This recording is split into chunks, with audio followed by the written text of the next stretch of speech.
Class 7 से संबंधित आज अध्याय हम 5 जो टॉपिक का नाम है रेखा एवं कोण से संबंधित है।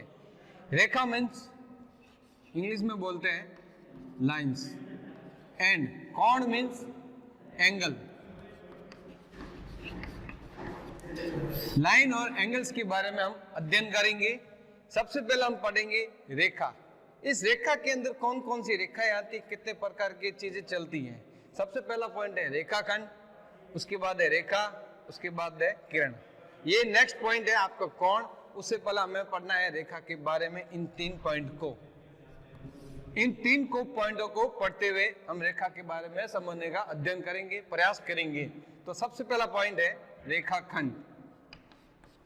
सबसे पहला पॉइंट है रेखाखंड। रेखाखंड किसे कहते हैं? पूछ भी लेते हैं कि रेखाखंड की परिभाषा क्या है। ऐसी परिभाषा बनती है, ऐसी दो बिंदुओं को, ऐसी दो बिंदुओं को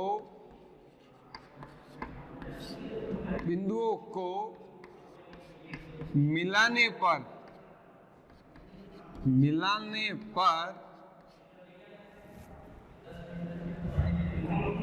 जो रेखा प्राप्त होती है, जो रेखा प्राप्त होती है उसे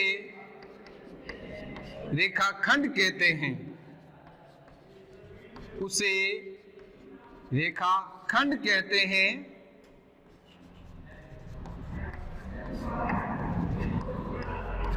इसमें या इसकी लंबाई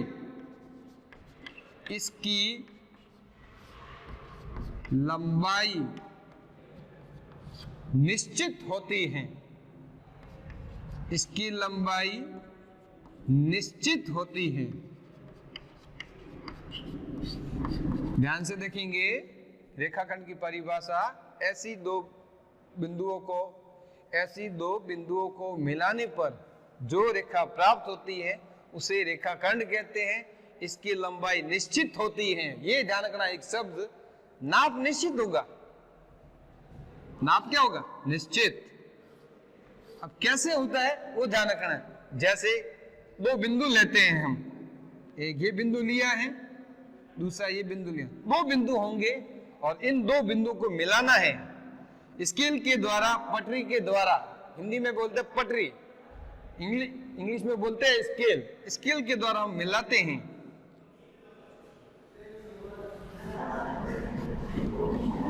ठीक है, यही क्या कहलाती है? रेखाखंड कहलाती है। रेखाखंड कहलाती है। नाम दे देंगे ए बी। अब जैसे स्केल के द्वारा आपको कह दिया कि इसकी लंबाई दी हुई होगी, जैसे रेखाखंड की लंबाई दे देते हैं। जैसे आपके दे दिया 5.6 सेंटीमीटर।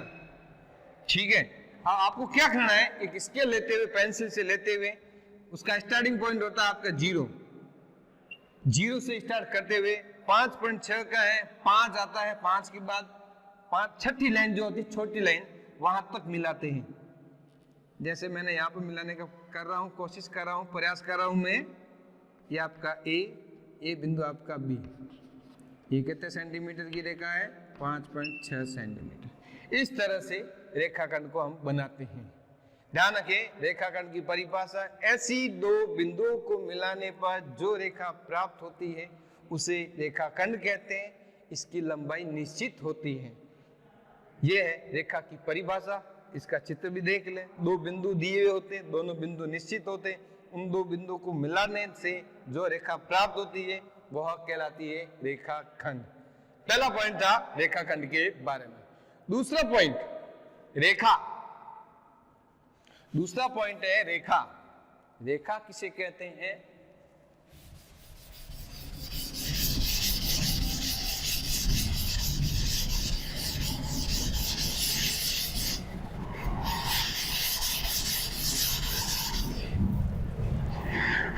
रेखा पॉइंट है। पॉइंट नंबर 2, ध्यान रखना, रेखाखंड में दो बिंदु निश्चित होते हैं, जबकि इसके अंदर क्या होता है, निश्चित नहीं होता है। ऐसे दो बिंदु, ऐसे दो बिंदुओं को मिलाते हैं और दोनों तरफ, या कह सकते हैं दोनों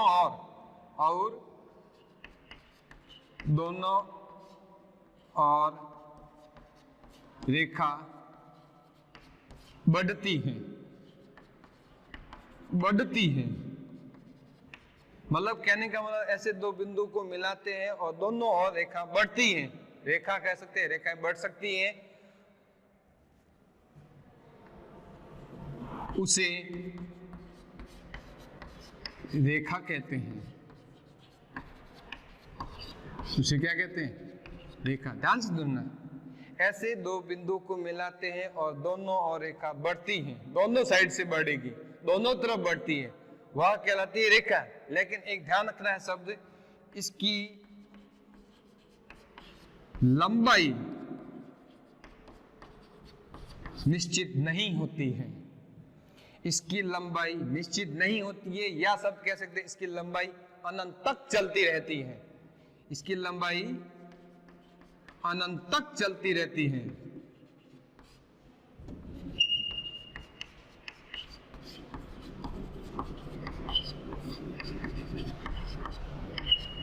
ध्यान से देखना, ऐसे दो बिंदु को मिलाते हैं, जैसे दो बिंदु मैंने यहां से एक लाइन बढ़ा दी, ठीक है, ये बिंदु यहाँ है, ये बिंदु है, इन दो को मिलाया, ये रेखा तो मिल गई, लेकिन ये क्या कर आगे और बढ़ती रहती दोनों तरफ। और एक ध्यान रखना, निशान आएगा एरो का, दोनों तरफ। इसका कहने का मतलब ये होता है कि दोनों तरफ दिशाएं बढ़ती रहती है और इसकी लंबाई निश्चित नहीं होती है, इसलिए कहते हैं लंबाई क्या होती है, अनंत होती है, दोनों तरफ बढ़ना। और इस तरह से लिखा जाएगा। और यदि हम इसको अंकित करना चाहते हैं तो इसको ऐसे अंकित करते हैं, ये रेखा है, पिछले पॉइंट में पढ़ा होता है रेखाखंड, तो उसके अंदर क्या था, एक बार देख ले अच्छी तरह से उसको भी। ये पॉइंट आपका निश्चित है, ठीक है ना, ये P ये Q, तो इसको लिखने का तरीका ये होता है कि P Q ये रेखाखंड है, ध्यान रखें, ये रेखा है और ये है रेखाखंड, दोनों में फर्क है। रेखाखंड की परिभाषा और रेखा की परिभाषा में बहुत फर्क है।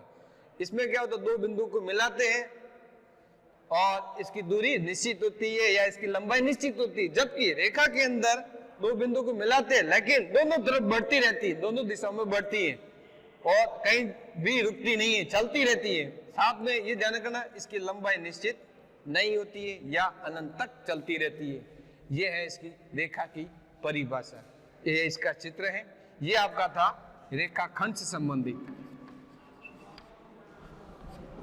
रेखा खंड से संबंधित है, ये आपके रेखा से संबंधित है, दोनों में फर्क है। रेखा का चित्र इस तरह से होता है और रेखाखंड का चित्र इस तरह से होता है, दोनों में फर्क है।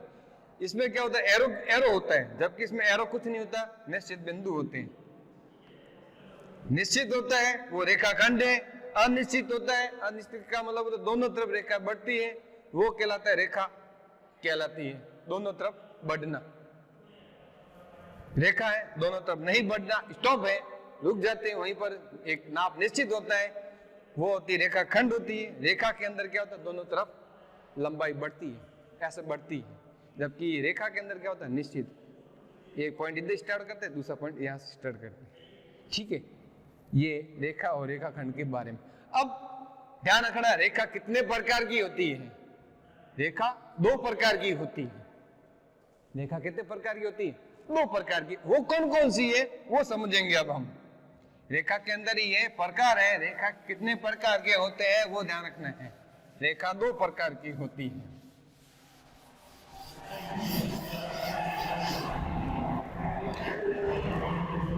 रेखा के प्रकार, रेखा के प्रकार। रेखा दो प्रकार की होती है, देखो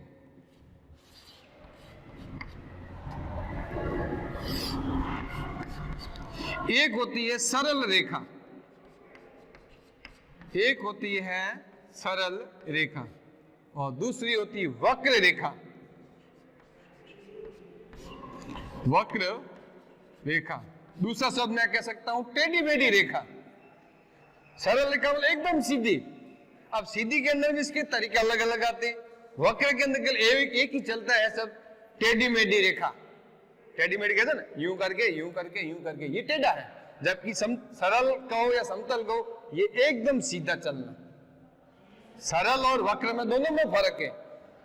सरल रेखा मतलब एकदम सीधा, या तो इस तरह से सीधा होगा या फिर इस तरह से सीधा होगा या फिर इस तरह से फीस होगा सीधा। जबकि वक्र के अंदर तीन तरीकों के अंदर जैसे देखते हैं, यूं करते हैं टेढ़ी मेढ़ी है, ऊपर की तरफ जाएंगे तो टेढ़ी मेढ़ी उठते हुए जाएगी, ये कहलाती वक्र। और एक होता तिरछी, जिसे अपन कहते हैं वो भी टेढ़ी मेढ़ी होगी, तिरछी। सांप कैसे चलता है? सांप जो चलता है यही उसका शब्द है वक्र, टेढ़ी मेढ़ी जिसे अपन कहते हैं। इस सांप की आकृति का, सांप इस तरह से होता है, आपको देखा होगा किसी ने चलते हुए। जबकि सरल के अंदर क्या होता है? एकदम सीधा, एकदम सीधा। और दूसरा ये ध्यान रखना, ये तो मैंने सीधा इस तरह से भी बनाया, इस आकृति को ऐसे भी बना सकते अपन, सीधा। सरल का मतलब सीधा भी हो सकता है, आधा भी हो सकता है और तिरछा। ये है जिसे अपन कह सकते हैं क्षैतिज, ठीक है, क्षैतिज। ये आपका ऊर्ध्वाधर, नीचे से ऊपर की तरफ जाना है, ये कहते हैं ऊर्ध्वाधर। और एकदम यूं सीधा चलते हैं उसको कहते हैं क्षैतिज। अपन जैसे यहाँ चलते हैं, यहां से वहां तक चलते हैं, ये सीधा हो गया। अब ऐसे कैसे जाओगे? सीढ़ियां होगी तभी जाओगे, या लिफ्ट होता है, सीढ़ियां भी नहीं कह सकते, लिफ्ट। लिफ्ट में क्या होता है? एकदम सीधा जाना, ये होता है ऊर्ध्वाधर। जबकि एक और रेखा होती है, वो होती है तिरछी, ठीक है, ये कहते हैं तिरछी रेखा। ये सरल रेखा के अंदर आते हैं, किसमें? इस सरल रेखा के अंदर ये है। क्षैतिज मतलब सीधा, ऊर्ध्वाधर मतलब नीचे से ऊपर की तरफ, और तिरछी का मतलब वहां से यहां की तरफ सीधा, यूं स्लोप होते ना, उस तरह से ये तिरछी। जबकि वक्र के अंदर क्या होता है? टेढ़ी मेढ़ी रेखा। चाहे वो ऐसे चले, सीधे के अंदर चलता है तो टेढ़ा मेढ़ा चलेगा, नीचे से ऊपर की जब जाएगा वो भी टेढ़ा होगा। कैसे होता है? ये इस तरह से। और तिरछी के अंदर बात करो, उसके अंदर तो तिरछा भी चलेगा ना, वो टेढ़ा मेढ़ा ही चलेगा।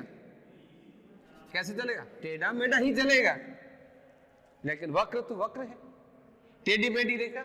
ये रेखा के प्रकार के अंदर आते हैं, दो प्रकार की होती है, एक सरल रेखा होती है, दूसरी वक्र रेखा। वक्र का मतलब टेढ़ी मेढ़ी रेखा, सरल का मतलब सीधा, एकदम सपाट, समतल। ये इसके अंदर तीन प्रकार चित्र बताइए। क्षैतिज के रूप में किस तरह से होता है, ऊर्ध्वाधर के रूप में कैसे होता है, और तिरछी के रूप में होता है तो कैसे होता है। ये पॉइंट नंबर पहले के अंदर बताया है मैंने, सरल रेखा के अंदर। सेकंड पॉइंट आपका है वक्र रेखा। वक्र के अंदर भी ये आपका क्षैतिज के रूप में, किस रूप में? क्षैतिज। ये आपका ऊर्ध्वाधर के रूप में, ऊर्ध्वाधर के रूप में। और ये आपका है तिरछा, तिरछी वक्र रेखा। ऐसे कैसे? क्षैतिज वक्र रेखा, ऊर्ध्वाधर वक्र रेखा और तिरछी वक्र रेखा। इसके अंदर क्षैतिज सरल रेखा, ऊर्ध्वाधर सरल रेखा और तिरछी वक्र रेखा। ये रेखा के प्रकार के अंदर दो प्रकार है, मुख्य रूप से दो प्रकार होते हैं, सरल रेखा और वक्र रेखा। इसके अंदर 3 पॉइंट अलग इधर से, 3 पॉइंट उधर से। ये रेखा के प्रकार है। रेखा की परिभाषा आपने समझ ली है, अब ये रेखा के प्रकार के अंदर आता है। नेक्स्ट है किरण। नेक्स्ट है किरण। किरण का मतलब होता है एक निश्चित बिंदु होता है और दूसरी तरफ वो रेखा बढ़ती रहती है। तीसरा पॉइंट है किरण।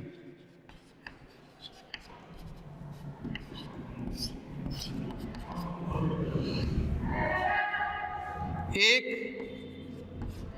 बिंदु से प्रारंभ होकर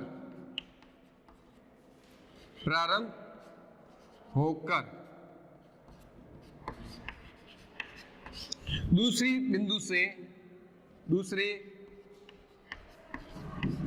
बिंदु से या दूसरे बिंदु को आगे की तरफ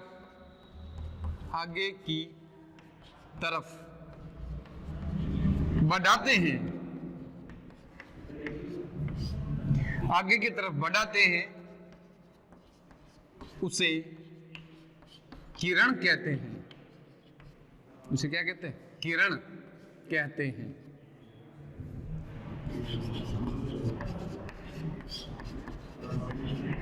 अभी कैसे हुआ? मतलब एक बिंदु निश्चित होगा जब हम इस बिंदु से आगे की तरफ एक लाइन बनाते हैं, एक रेखा बनाते हैं, जो दूसरा बिंदु होगा वो आगे की तरफ बढ़ता रहेगा। जो दूसरा बिंदु क्या होता है? निश्चित नहीं होता है। दूसरा या दूसरी बिंदु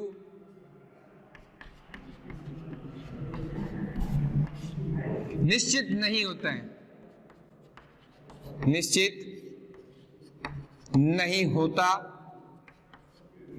अर्थात दूसरी तरफ चलती रहती है। दूसरी तरफ रेखा चलती रहती है या बढ़ती रहती है।